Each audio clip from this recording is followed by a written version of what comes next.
Hello everyone, welcome to my channel. My name is Marshall3498, and on today's motoblog what I'm going to be talking about is motorcycle content as usual. And that topic I'm going to talk about today is the the whole adventure bike thing is super popular these days. I myself am on a 2023 KTM 890 base model, not the non-R model if you will. And adventure bike thing, while they're great bikes and they do a lot of things well, you almost have to, when you decide what type of adventure bike, and what CC class and what size and all that, you have to be honest with yourself and let yourself know that there's pluses and minuses of all bikes. There's compromises that you'll have to deal with from one bike to another, and the short answer of all that is it's like this. What I've noticed. Plane. Oh, cool. Probably won't be able to see that in the footage though. But the short answer of that is you have to learn that it's compromises. If you want a bike that's better on the road, it's going to suffer a little bit off-road. It's some of its, off-road pros, and it's going to have cons and vice versa. If you want a bike that's better off-road, then it's going to suffer on-road. Example, this KTM I'm riding is an amazing motorcycle that I'm very happy that I have after owning, sadly, the 2022 KLR 650 I had. That was a good bike for what it was, but at the price point, it suffered in some features that I wanted. The main thing I didn't really care that much about the KLR is the vibration at speeds above 65. The way it was geared, only have a 5-speed. It was just a little bit too agriculture, and the vibration was a little harsh from what I'm used to. I'm used to riding 4-cylinder bikes like my Yamaha FJR and my SD6 I had before that, so I really wasn't used to that single-cylinder vibration. And it was just kind of a deal breaker to me. I owned the bike for a year, put right at 1,000 miles on it only, but I didn't care for it that much because of some of its creature comforts that it lacked. It wasn't really creature comforts as much as just kind of, there were some things, mainly like it felt like a street bike. It was somewhat heavy and not heavy, top heavy. This KTM that I'm riding is not top heavy at all because of the gas tank design, but that makes it suffer in some areas on the road. It's really good at speeds under 65, but anything above 65, it gets blown around a little bit because of that weight being down low. To me, it's not a terrible motorcycle at speeds at that, but you also don't have a lot of fairing. No matter what kind of windshield you put on this, it's never going to be super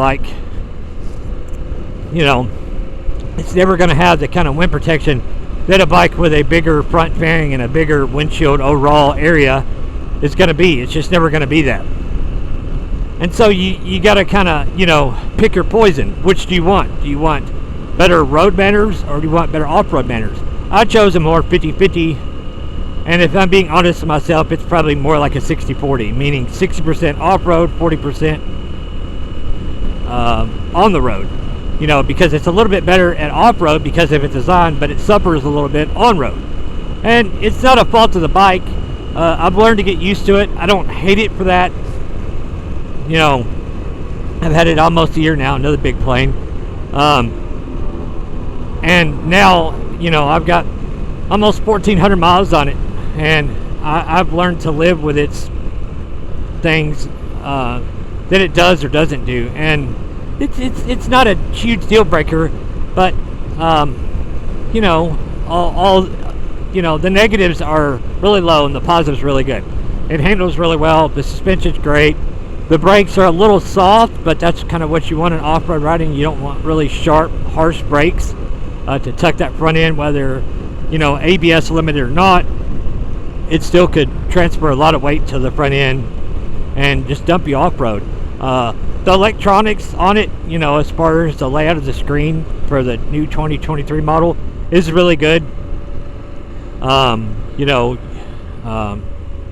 all the little doodads that comes with paying that kind of mid-tier price of something above like a Tenere 700. You pay a little bit more money for that, but you get a little more little twerks and niceties and stuff like that because of that, and that's just part of it. So you know, it's it's a good bike. It's a bike that I enjoy.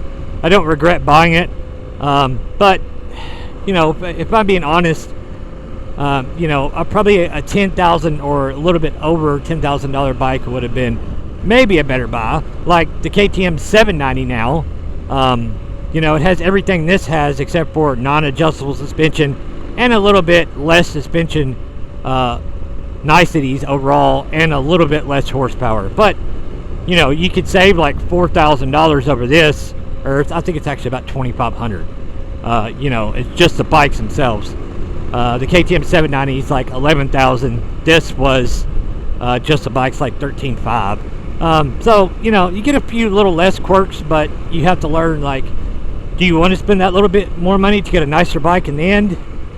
You might not. That just kind of depends on what you want as the rider and as the owner.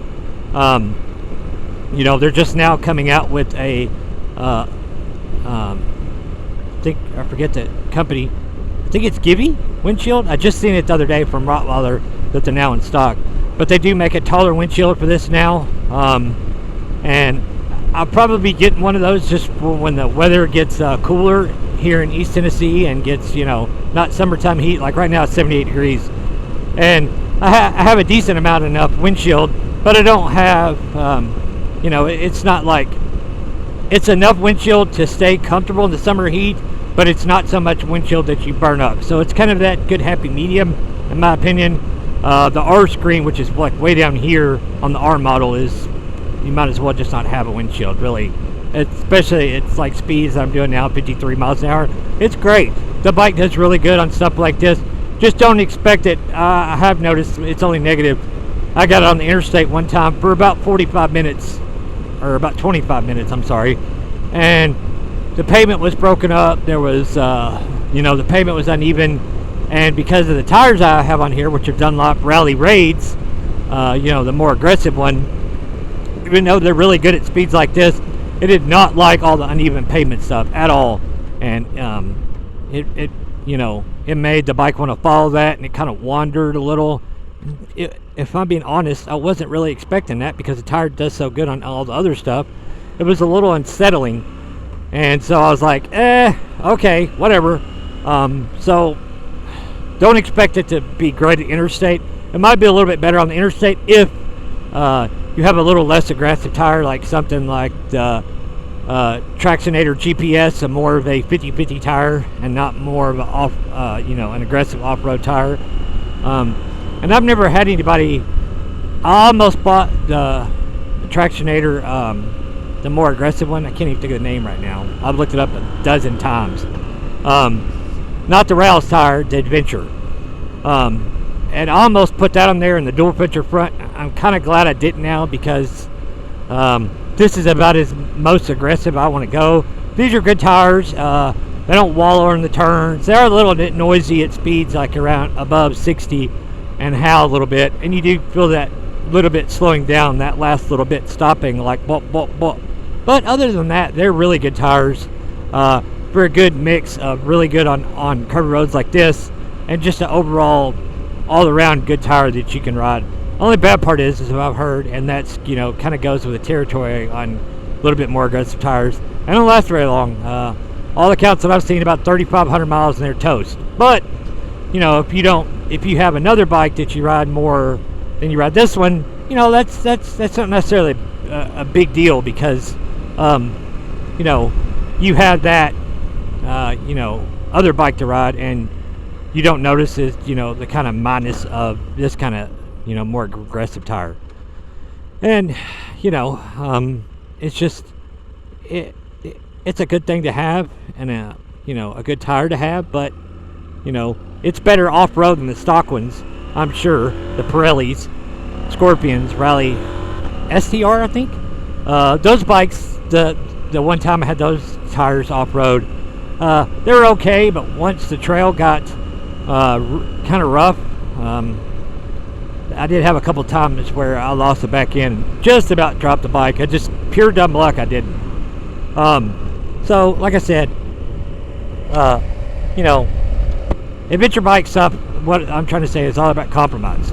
If something is going to be better off-road, the bike, the tires, whatever, you know, then it's going to suffer on-road. And that's just, you kind of have to pick your poison, like, which do I want it better at, off-road or on-road? And, you know, if you want it better on-road, then it's going to suffer off-road, and it's going to be skating around a little bit more, and it's going to be a little, you know, unnerving, a little unsettling.